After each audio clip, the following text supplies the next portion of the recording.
నమస్కారం. అదృష్టం కార్యక్రమానికి స్వాగతం. నరదృష్టి అనేది నిజంగా ఉంటుందా? నరదృష్టి గనక ఉంటే మనం ఉన్నతంగా సాగుతున్న ఉద్యోగం కానీ ఏవైనా వాటిపైన ఎఫెక్ట్ పడుతుందా? మరి దీనికి పరిహారాలు ఉంటాయా? ఇలాంటి సమస్యలకు సమాధానాలు తెలియజేయడానికి మనతో పాటు ఉన్నారు ప్రముఖ ఆధ్యాత్మికవేత్త జ్యోతిష్యులు నాగరాజు సుద్దపల్లి గారు. వారితో మాట్లాడి మరిన్ని విషయాలు తెలుసుకుందాం. నమస్కారం గురువు గారు. నమస్తే తల్లి. నరదృష్టికి నల్ల రాళ్ళు కూడా పగిలిపోతాయి అని అంటారు. నిజంగా అంత ఎఫెక్ట్ ఉంటుందా గురువుగారు? దీని సామెత వెనకాల చాలా నిజం అనేది ఒకటి ఉందమ్మా. అది మీకు నేను చెప్తాను. అంటే రాయి పగిలిపోద్దని కాదు దాని అర్థం. అది ఒక నానుడి అంతే. అంటే రాయి అంత కఠినమైనటువంటి వ్యక్తి కూడా దాని వలన చెడిపోతాడని అర్థం. ఎలా అంటే ఒక వ్యక్తి బాగా ఉన్నతంగా ఎదుగుతున్నాడు అనుకోండి, వాడిని పడేయాలనుకునే వాళ్ళు ఎంతమంది? అంటే వాడిని గమనించటం కదా. అంటే దృష్టి అంటే అర్థం ఏమిటి? దిష్టి కాదు, దృష్టి, నరదృష్టి. దృష్టి అంటే అందరూ చూడటం, వాడి యొక్క గొప్పతనాన్ని ఓర్చుకోలేనటువంటి దృష్టి, దాన్ని వీళ్ళు దిష్టి అంటారు. అంటే దిష్టి అంటే అర్థం ఏంటంటే ఓర్వలేని దృష్టి. కాబట్టి ఈ ఓర్వలేని దృష్టితో చూసినటువంటి వాడు బాగా నడుచుకుంటున్న సమయంలో ఖచ్చితంగా పడగొట్టేదానికి ప్రయత్నం చేస్తారా చేయరా? మరి ఇప్పుడు వాడు నరదృష్టికి నల్లరాయి అంటే నల్లరాయి అని చాలా స్ట్రాంగ్గా ఉంటుందని అర్థం. ఎందుకంటే మనం దేవతా విగ్రహాలన్నిటిని కూడా నల్లరాయితో చేస్తారు. ఎందుకంటే లాంగ్గా కొన్ని సంవత్సరాల పాటుగా ఉంటుందని. అలాంటిది కూడా పగిలిపోద్దని సామెతగా చెప్పారు. అంటే దాని అర్థం ఏమిటంటే ఎంత స్ట్రాంగ్ అయినటువంటి మనిషి అయినా వాడిని గొప్పగా ఎదుగుతున్న సమయంలో కిందకి లాగేటువంటి వాళ్ళు చాలామంది ఉంటారు. తస్మాత్ జాగ్రత్త అని చెప్పేటువంటి ఒక మాటని ఈ నరదృష్టికి నల్లరాళ్ళు కూడా పగులుతాయి అనేటువంటి సామెత వచ్చింది. కాబట్టి ఇక్కడ సామెతను చూస్తారా, నిజాన్ని చూస్తారా అన్నది మన యొక్క నమ్మకంతో పాటుగా మనం జరిగేటువంటి నిజ జీవితంలో ఇది అబద్ధమా నిజం అన్నది తెలుసుకోవాల్సిన అవసరం ఉంది. మరి దానికి నరదృష్టికి రాయి గడితే బాగుంటుందా, లేకపోతే ఫోటో పెడితే బాగుంటుందా అని చాలామంది ఇప్పుడు గొప్పగా ఒక ఇల్లు కట్టారు అనుకోండి, చాలా అద్భుతంగా ఒక ఇల్లు కట్టారు.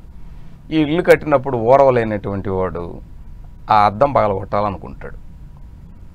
వాడికి కనపడకుండా ఉండటం కోసం ఏం చేస్తారంటే పెద్దది ఏదో ఒక వాడి కన్ను వెళ్ళేటట్టుగా రంగురంగులుగా ఉండే ఒక ఎర్ర గుడ్డను ఇలాంటివి కడతారు. ఎందుకంటే ఎరుపు కన్ను తొందరగా గ్రహిస్తుంది.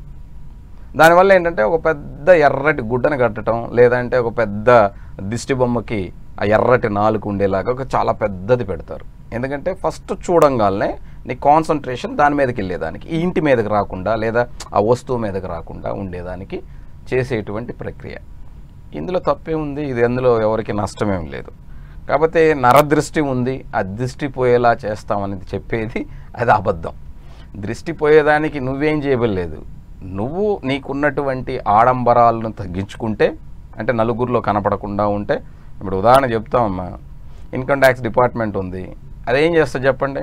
నువ్వు బాగా సంపాదించి కరెక్ట్గా ట్యాక్స్ కట్టలేదు అనుకోండి, నువ్వు బాగా ఖర్చు పెడుతున్నావు అనుకోండి, ఖచ్చితంగా వచ్చి పట్టుకుంటారా లేదా? నేను పడగొడతారా లేదా?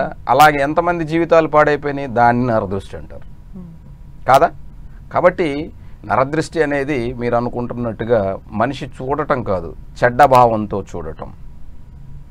మనం కరెక్ట్గా నడుచుకుంటే అదేం చేయదు. ఇప్పుడు నేను ఇందాక చెప్పాను ఇన్కమ్ ట్యాక్స్ డిపార్ట్మెంట్, నువ్వు కరెక్ట్గా ట్యాక్స్ కట్టావు అనుకోండి, వాళ్ళు నిన్నేం చేయరు.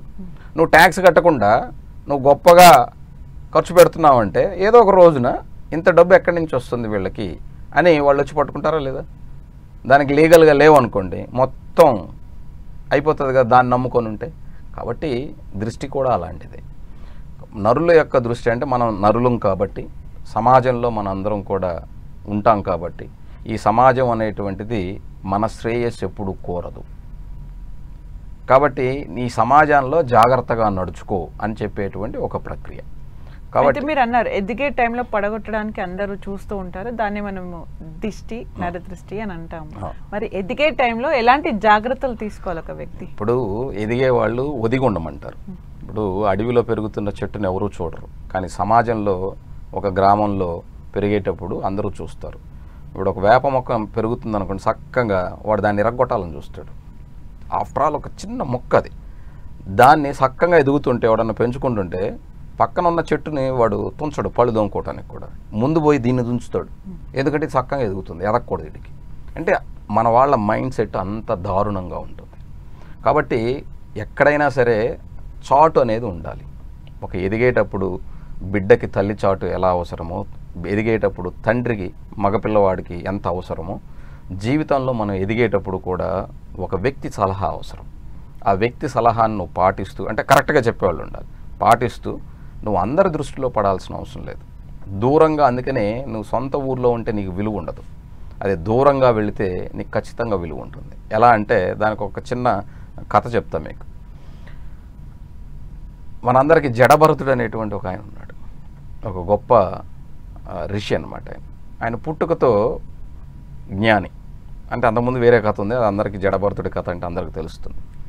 ఇంట్లో వాళ్ళందరికీ ఆయన మాట్లాడితే బంధాలు పెరుగుతాయి, మాట్లాడితే జీవితంలో ఒక్కొక్కరి మధ్య అనుబంధాలు పెరుగుతాయి, బాధ్యతలు పెరుగుతాయి. అందుకని ఆయన ఏం చేస్తాడంటే, ఈ జన్మలో నాకు రాహిత్యం కావాలి అంటే ఈ కుటుంబ వ్యవస్థ అనేది నాకు వద్దు అనుకొని ఆయన పుట్టుకతో మాట్లాడటం మానేస్తాడట.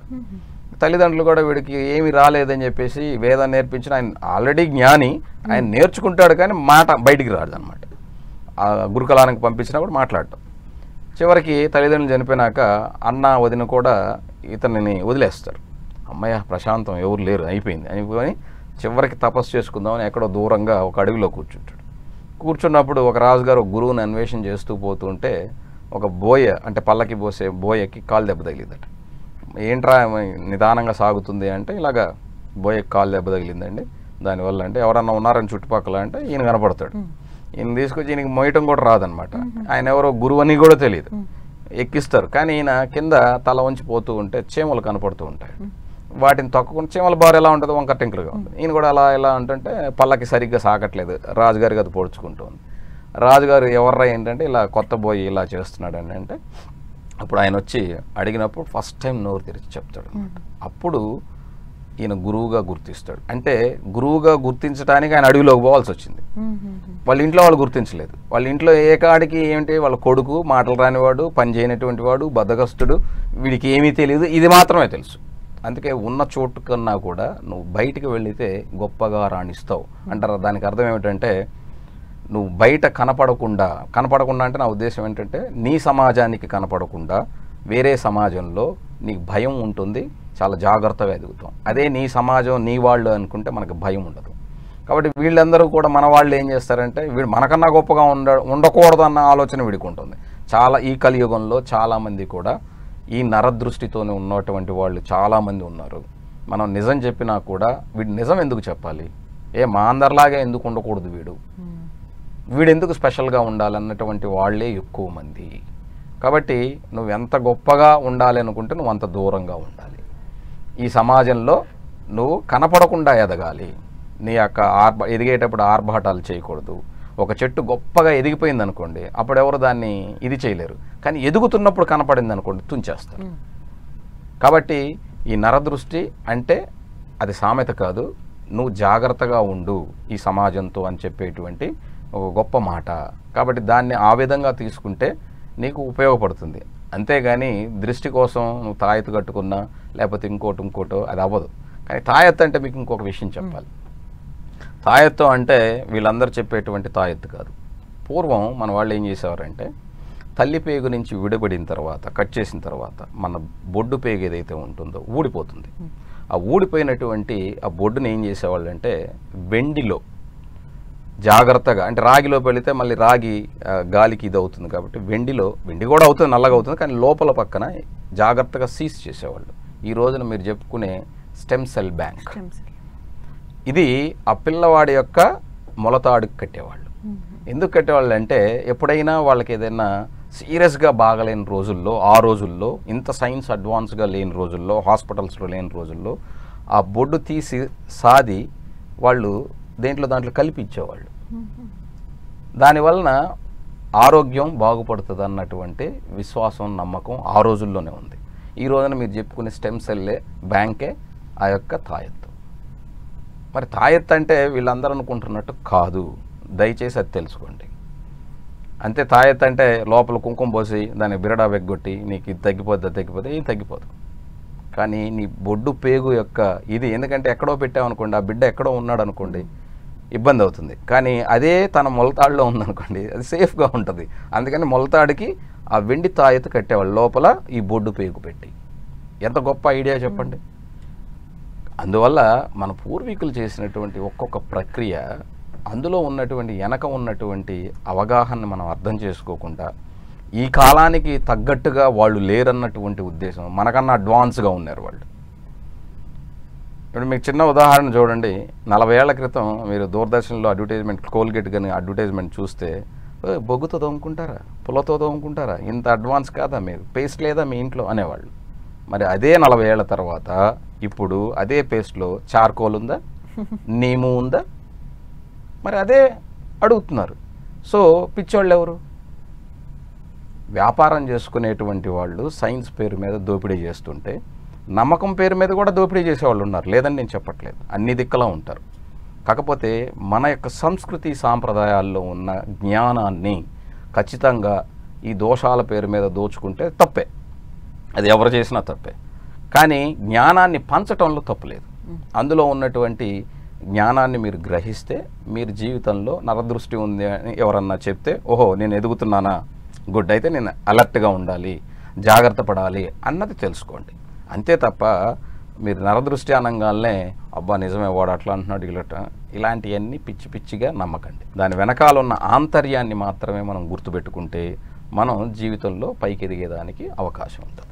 ఈ మధ్య కాలంలో మనం బాగా చూస్తున్నాం ఉద్యోగాలు, వివాహాలు, ఈ దోషాల గురించి ఎక్కువగా మాట్లాడుతూ ఉంటారు. వాటి గురించి చెప్పండి గురువు. ఎందుకంటే మనిషి జీవితంలో స్థిరపడాలి అంటే ఉద్యోగం కావాలి, ఉద్యోగం అయిన తర్వాత కుటుంబం కావాలి. ఈ రెండిటి కోసం చాలామంది అడుగుతుంటారు. ముందు ముఖ్యంగా జీవితంలో ఇప్పుడున్నటువంటి కాలంలో పిల్లల యొక్క మానసిక స్థితి మారిపోయింది. దీనివలన ప్రపంచంతో పాటు మనము మారాలి, కాదనట్లేదు. కానీ ఆ మార్పు నిన్ను దాటి ఉండకూడదు.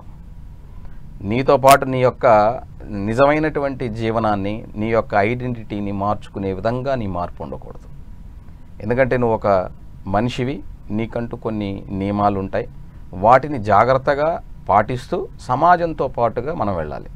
ఎందుకంటే ఇప్పుడున్నటువంటి కాలానికి అడ్వాన్స్గా మనం లేకపోతే ఈ కాలంలో మనం పోటీ పడలేం. కానీ విలువల్ని కోల్పోకూడదు. ఆ విలువల్ని కోల్పోకుండా ఉంచాలి అంటే నీ సంస్కృతి సాంప్రదాయాల్లో నీ విలువలు ఉన్నాయి, వాటిని నువ్వు నేర్చుకోవాలి. అప్పుడే మీకున్నటువంటి ఈ రెండింటిని బ్యాలెన్స్ చేస్తేనే, అంటే నీ యొక్క సంస్కృతి సాంప్రదాయాల విలువల్ని బ్యాలెన్స్ చేసుకుంటూ ఈ యొక్క కాలంతో పాటుగా ప్రయాణం చేసేటప్పుడు ఈ కాలంలో జరిగే మార్పుల్ని కూడా మనం గమనించుకుంటూ జాగ్రత్తగా వాటితో పాటు వెళ్ళగలిగితే నీ జీవనం హాయిగా సాగుతుంది. అలా కాకుండా మనం కాలంతో పాటు మార్పు చెంది నీ విలువలను పోగొట్టుకుంటే నీ కుటుంబ వ్యవస్థ, నీ ఉద్యోగ వ్యవస్థ రెండు కొలాప్స్ అయిపోతాయి. దానివల్ల ప్రయోజనం లేదు. కాబట్టి ఈ రెండింటిని బ్యాలెన్స్ చేయటం భారతీయ సనాతన ధర్మంలో పూర్వం నుంచి ఉన్నది. ఎవరొచ్చినా ఈ దేశానికి వాళ్ళు మన మీద ఎక్కి తొక్కినా కూడా వాళ్ళని గౌరవించారే తప్ప, వాళ్ళ సంస్కృతిని కూడా మన భాగం చేసుకున్నారే తప్ప, మన సంస్కృతి వాళ్ళు అడాప్ట్ చేసుకోకపోయినా వాళ్ళ సంస్కృతిని మన వాళ్ళు బాగా అడాప్ట్ చేసుకుని ముందుకు వెళ్ళారే తప్ప, మన విలువల్ని కూడా మన పూర్వీకులు పెట్టుకుంటూ వచ్చారు. కాలంతో పాటు ఇప్పుడు పిల్లలకి విలువలు అనేటువంటివి తెలియట్లేదు. దానివల్ల వివాహం అనేటువంటిది, బంధం అనేటువంటిది కోల్పోతున్నారు. అలాగే ఉద్యోగాల్లో కూడా ప్రతి ఒక్కడు కూడా తన నాలెడ్జ్ని మించి ఇంకొకడు ఉన్నాడు అంటే ఓర్చుకోలేడు. అలాంటి దుస్థితికి మనం వెళ్ళిపోతున్నాం. నేను ఇన్నేళ్లుగా ఉన్నాను, నాకు జీతం ఇవ్వట్లేదు అంటే నువ్వు ఎక్కడో తప్పు చేస్తున్నావు. నీ వెనకొచ్చినోడికి ఇచ్చాడు అంటే దాని వెనకాల ఎంతో కారణం ఉంటుంది. ఆ కారణాన్ని నువ్వు గ్రహించట్లేదు. అలా గ్రహించకుండా ఎదుటివాడి మీద ద్వేషాన్ని పెంచుకుంటున్నావు. నీలో వర్క్ ఉన్నా లేకపోయినా నేను సీనియర్ అయితే ఏం ప్రయోజనం? దానివల్ల ప్రయోజనం ఏం లేదు. సీనియర్ అంటే నీకు చెప్తారు, చెట్టుకి వచ్చే నీకు వచ్చే ఏళ్ళు అంటారు. దానివల్ల ప్రయోజనం లేదు. జ్ఞానం అన్నది చిన్న పిల్లవాడి దగ్గర ఉండొచ్చు, తెలివితేటలు అన్నవి చాలా చిన్న పిల్లవాడి దగ్గర ఉండొచ్చు. దాన్ని మనం యాక్సెప్ట్ చేయగలగాలి. అంతేగాని వీడు నాకు చెప్పేవాడా అంటే నీ జ్ఞానం లేనప్పుడు ఎవడైనా చెప్తాడు. అందువల్ల ఈ కుటుంబ వ్యవహారాల్లో కానీ ఉద్యోగ వివాహ విషయాల్లో దోషాలని మనం జాతకరీత్యా మనకు పూర్వీకులు ఇచ్చినటువంటి ఈ యొక్క జ్యోతిష్యం ద్వారా వివాహ స్థానాధిపతి అయినటువంటి ఏ గ్రహమైన జాతకంలో ఆ స్థానంలో దోషం అంటే ఆ స్థానంలో ఎవరున్నారు, అది శత్రు నక్షత్రమా మిత్ర నక్షత్రంలో ఉన్నాడా, ఎవరున్నారు, ఉంటే ఎటువంటి ఫలితం ఇస్తుంది, కళత్రకారకుడైనటువంటి శుక్రుడు జాతక చక్రంలో ఎక్కడున్నాడు, ఉచ్చస్థానమా, నీచస్థానమా, శత్రురాశ, శత్రు నక్షత్రమా, స్వనక్షత్రమా, ఇలా చూసి జాతకంలో ఉన్నటువంటి దోషాన్ని మనం గమనించినప్పుడు ఈ వివాహంలో ఈ దోషం ఉంది, దీన్ని ఈ విధంగా మార్చుకోండి అంటే ఎవరు మార్చుకోరు. కానీ పరిహారం అనగానే మన వాళ్ళు ఒక పాజిటివ్ వేవ్తో ఓహో ఇది చేసేస్తే మనకు అయిపోద్ది అన్న చాలా సింపుల్గా వెళ్తున్నారు. కాబట్టి మనం అదే చెప్పాల్సి వస్తుంది. ఎందుకంటే కాదు నాన్న నువ్వు ఈ విధంగా మార్చుకుంటే నువ్వు బాగుంటావు అని చెప్తే వినట్లేదు. కానీ ఒక గుడికెళ్ళు, అభిషేకం చేయి, 4 పువ్వులు పెట్టు అంటే అందులో కూడా ఒక నేను చెప్పాను పువ్వు పెట్టడం ద్వారా అందులో ఏముంది, దీపం వెలిగించడం ద్వారా ఏముంది, అంతకుముందు మన షోలో చాలాసార్లు చెప్పాను. కాబట్టి మన పూర్వీకులు ఏం చేసినా కూడా ఇలాంటి ఆలోచనలు వస్తాయన్న ఉద్దేశంతో మన వాళ్ళకి ఈ విధంగా ఒక పరిహారం చేయండి, కాన్సన్ట్రేట్ చేయండి, దీనివల్ల మీకు మంచి ఫలితం ఉంటుంది. ఒక పూజ చేసి గుడికి వెళ్తే ఒక ప్రశాంతత 10 నిమిషాలన్నా ప్రశాంతంగా ఉంటే జీవితంలో చాలా ముందుకు వెళ్ళొచ్చు అన్న ఉద్దేశంతో చెప్పారు. అలాగే ఉద్యోగ విషయంలో కూడా దశమ స్థానాధిపతి అయినటువంటి గ్రహం ఏ స్థానంలో ఉంది, ఆ దశమ స్థానంలో ఎవరున్నారు, అది ఏ నక్షత్రంలో ఉంది, ఇలా చూసి ఈ దశమంలో కూడా ఉద్యోగంలో ఉన్నత స్థాయికి ఎదుగుతారా, లేకపోతే మధ్యస్థంగా ఉంటారా, లేకపోతే వీళ్ళు ఉద్యోగాలు మారుతూ ఉంటారా, దీనివల్ల వృద్ధి ఉందా లేదా వృత్తి చేసుకునేటువంటి వాళ్ళు ఉంటారు. దశమ స్థానాన్ని చూసే చెప్పాలి మనం. ఈ ఉద్యోగము అంటే చాలామందికి తెలియదు ఏమిటంటే చేసే పనిని కూడా ఉద్యోగము అంటారు. చిన్నప్పుడు బట్టలు ఉతికే వాళ్ళు ఊర్లో ఎక్కడికి వెళ్తున్నావా అంటే వాళ్ళు ఏమన్నా ఉద్యోగానికి వెళ్తున్నావు. ఉద్యోగం అంటే వృత్తి. నువ్వు చేసే వృత్తిని ఉద్యోగం అంటాం, లేదా నువ్వు చేసే పనిని ఉద్యోగము అంటాం. అది ఏ పనైనా చేయి, నువ్వు కూరగాయలు అమ్మినా అది నీ ఉద్యోగమే, అదే నువ్వు గొప్పగా సాఫ్ట్వేర్గా ఉన్నా అది నీ ఉద్యోగమే. అంతే తప్ప కూరగాయలు అమ్మటం కూడా ఒక ఉద్యోగం అంటే ఎస్ ఉద్యోగమే, అందులో సందేహం లేదు కదా. ఈ రోజున డెలివరీ బాయ్ కూడా ఉద్యోగమే. అంటే తను చేసే ఏ పనినైనా ఉద్యోగము అంటాం. ఈ ఉద్యోగంలో రాణించాలి అంటే అణుకు ఉండాలా, ఓపిక ఉండాలా, చాలా ఓర్పుతో మనిషి ఉండాలి.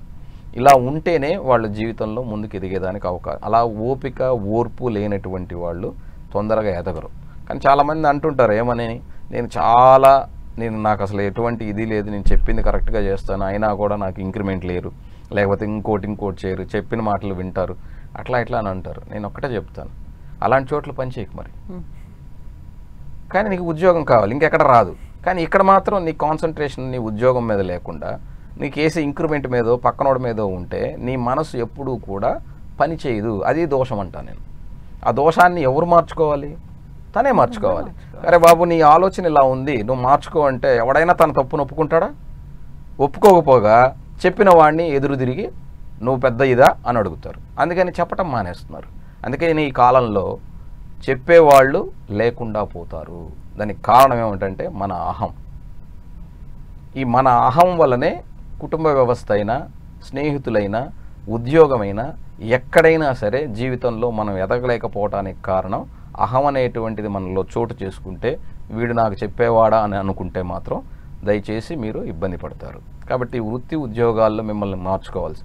మరి పరిహారాలు ఏమిటి? మేము మార్చుకోమయ్యా, మేము ఇంతే, పరిహారాలు ఏమిటి అని అడిగారు.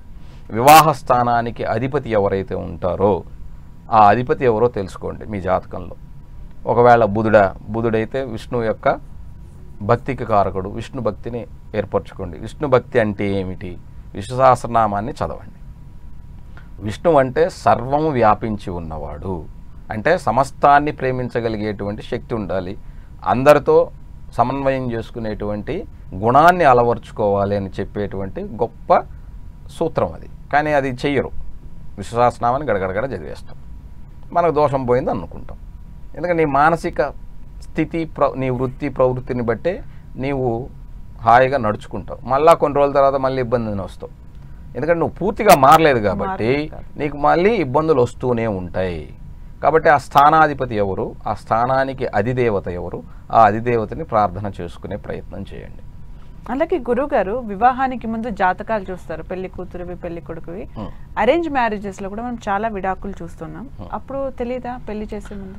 తెలుస్తుందమ్మా. కానీ వీళ్ళు ఏం చేస్తారంటే చాలామంది, మాకు ఈ సంబంధం నచ్చింది, ఎలాగైనా చేయండి గురుగారు, పేరు మార్చేసేయండి, పేరు నక్షత్రం మారదు కానీ పేరు మార్చారు అనుకోండి, పేరు బలంతో చేయండి అని చాలామంది పేరు బలంతో చేసిన వాళ్ళు ఉన్నారు.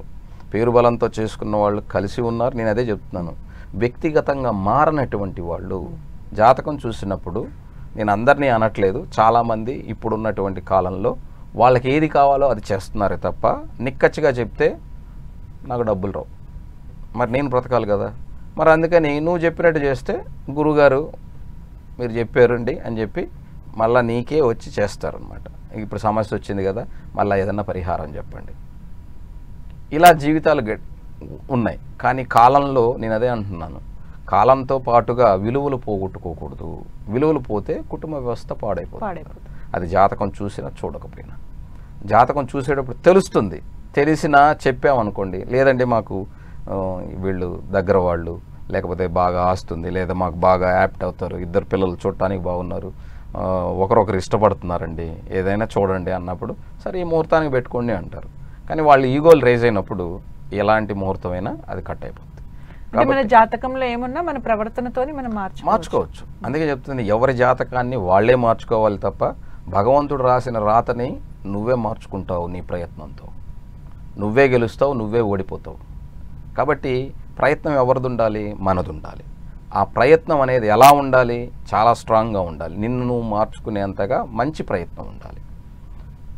మనలో చెడుగాని ఉంటే అది చెడ్డదని తెలిసిన రోజున మార్చుకునే ప్రయత్నం చేయాలి. కానీ ఈ రోజున ఎవరు మార్చుకోవట్లేదు. ఎందుకంటే అహం, నువ్వు చెప్పేది ఏంటి నాకు అన్నటువంటి అహం ఉంటుంది కాబట్టి ఎవరు మార్చుకోవట్లేదు. దానివల్ల భార్యాభర్తలే కాదు, కుటుంబ వ్యవస్థే కాదు, ఉద్యోగ వ్యవస్థే కాదు, ప్రతి వ్యవస్థ, ఇంట్లో ఉన్నటువంటి పిల్లలతో సహా నువ్వు ఎలా పెరుగుతున్నావు, నువ్వు ఎలా బిహేవ్ చేస్తున్నావు, నీ పిల్లలు కూడా నిన్ను గమనించి ఖచ్చితంగా అదే విధంగా మాట్లాడతారు, అదే విధంగా నడుచుకుంటారు. ఇప్పుడు మనం జెండర్ ఇంట్లో పిల్లల ముందు, చిన్నపిల్లల ముందు మీ ఆడవాళ్ళు ఇది చేయాలి, మీ ఆడవాళ్ళు అది చేయాలి అని చెప్తున్నాం అనుకోండి, ఓహో ఆడవాళ్ళు మాత్రమే ఇది చేయాలా అని ఆ పిల్లల్లో మనసుల్లో ఉంటుంది. కాబట్టి జెండర్ని మెన్షన్ చేస్తూ ఏదో చెప్పకూడదు, అందరూ చేయొచ్చు. వంట మా ఆడవాళ్ళే చేయాలా, మగవాళ్ళు చేయకూడదా? మగవాళ్ళు కూడా చేస్తేనే, నేర్చుకుంటేనే జీవితంలో ఒంటరైన రోజున అది ఉపయోగపడుతుంది. ఎల్లకాలం ఎవరు మనతో ఉండరు కదమ్మా, ఎప్పుడూ ఉండరు. కాబట్టి దయచేసి అందరూ గుర్తుపెట్టుకుని మెన్షన్ చేయొద్దు పిల్లల దగ్గర ఆడ మగ, లేకపోతే వృత్తి, లేకపోతే జాతి, మతం, ఇలాంటివి మెన్షన్ చేస్తూ ఉంటే పిల్లల్లో విద్వేషం రేగుతుంది. దానికి కారణం మనం. కానీ వాళ్ళకి అలా కాకుండా మనం వాళ్ళని కరెక్ట్ దారిలో చెప్తున్నాం అనుకోండి, వాళ్ళు మార్చుకుంటారు కదా. కాబట్టి నీ జాతకాన్ని నువ్వే మార్చుకోవచ్చు. అందుకే నీ చేతిలోనే ఉంది నీ జాతకం అయ్యా అని చెప్తారు. దాని అర్థం ఏమిటంటే నీ రాత నీ చేతిలోనే ఉంది అంటారు. అంటే అర్థం ఏంటి? నీ యొక్క ప్రయత్నంతో నువ్వు చేసేదాన్ని నువ్వు మార్చుకోవచ్చు. నీ వృత్తినైనా, నీ యొక్క వివాహంలో సమస్యనైనా, ఏదైనా సరే నీ చేతుల్లో ఉంది. కాబట్టి యద్భావం తద్భవతి. కాబట్టి ఇది మన వాళ్ళు సింపుల్గా ఒక శ్లోకంలో చెప్పారు. ఈ నరదృష్టులైనా, జాతకాల్లో ఉన్న దోషాలైనా, వీటన్నిటికీ కారణం ఎవరంటే నువ్వే. ఆ నువ్వే అన్నదాన్ని నేను కాదా అనుకున్నప్పుడు, నేనే అనుకుని అహంకరించకుండా నేను కారణం కాబట్టి దీన్ని నేను కరెక్ట్ దారిలో వెళ్ళాలి అనుకుంటే నువ్వు ప్రయత్నం చేస్తావు. దానికి మన వాళ్ళు మెడిటేషన్ అని, పూజలని, రకరకాల రెమెడీస్ అని చెప్పారు. కాబట్టి ఇందులో నీకు మంచి జరుగుతున్నంతసేపు ఎవ్వరూ దాన్ని అనరు. 100 మందికి మంచి జరగనివ్వండి, 100లో 99 మందికి వాళ్ళు అడగరు, మీకు చెప్పరు ఆయన వల్ల మాకు గొప్పగా జరిగింది. కానీ ఒక్కడికి చెడు జరిగినా, లేదా నువ్వు చెప్పింది జరగకపోయినా వాడు మాత్రం మనల్ని ప్రశ్నిస్తాడు. కాబట్టి ఇది ఎవరి చేతుల్లో ఉందంటే అది మీ చేతుల్లో ఉంది. ఏ దోషమైనా, దేనికైనా, ప్రతిదానికి పరిహారం అన్నది నువ్వు చేయాల్సిందే, ఇంకొకరు చేయరు. కాబట్టి నీ మనసును నువ్వు మార్చుకునే ప్రయత్నం చేస్తే ఖచ్చితంగా నీ దోషాలకు పరిహారం దొరుకుతుంది. థ్యాంక్ యూ గురుగారు. నరదృష్టిని చాలా ప్రాక్టికల్గా తెలియజేసినందుకు థ్యాంక్ యూ సో మచ్. నమస్తే.